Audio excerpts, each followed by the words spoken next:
got kind of an unusual request. This person said, can you make a video on how artists should observe things? Well, let's have a heart-to-heart.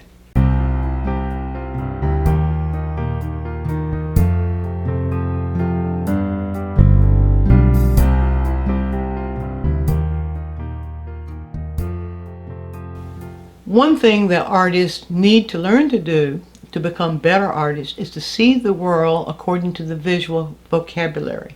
Not see the world as others see it, but see what the world's made of. So let's look at 4 ways that we can look at images, and then that defines pretty much how artists observe.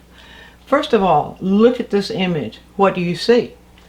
If you say, I see a barn and trees, you're not looking at it as an artist would look at it. We know it's a barn, we know there are trees, but we want to look at it as if we've never seen it before, and that's the first tip on seeing like an artist sees, or observing like an artist sees. Whatever you look at, whatever you're seeing, look at it as if you've never seen it before. Now, what does that mean? That leads us to the second part. Don't allow your mind to label what it is.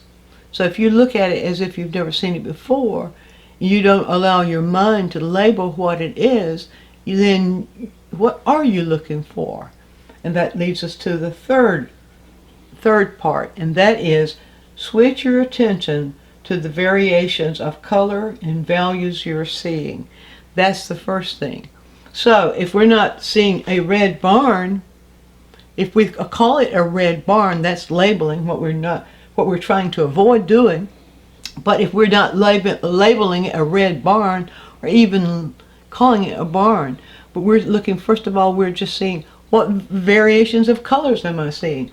Well, I'm seeing in this part, I'm seeing a light red, and there are variations, and within that red I see really some light oranges coming through, and I even see some grays coming through.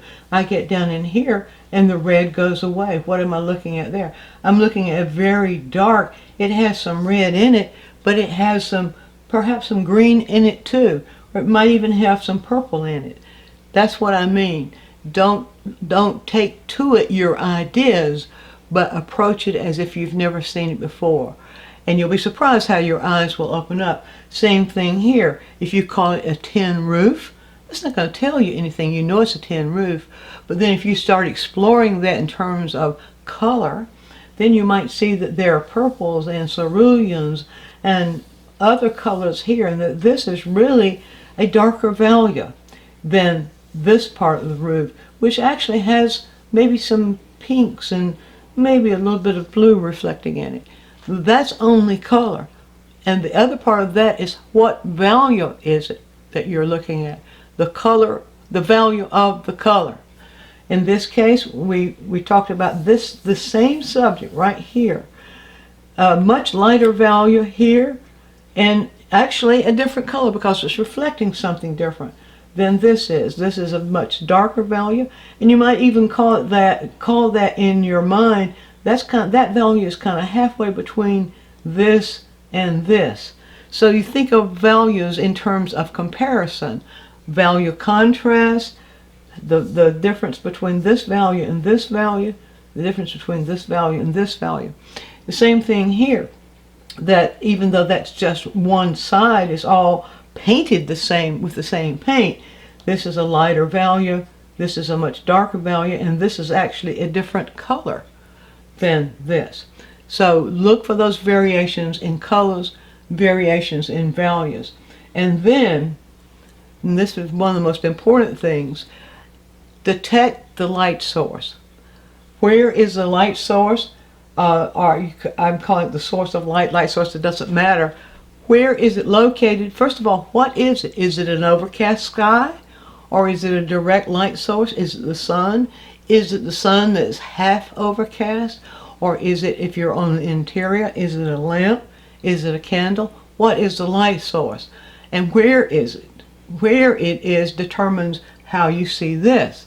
So you look at, the next thing I say is detect the light source of light in its position and discover what it's doing to whatever you look at. So What is the light source doing here? Where is the sun located, and what is it causing to happen right there? It's causing these shadows to fall here. It's causing this stuff to go very dark on this side. It's causing you to see this color the way you see it.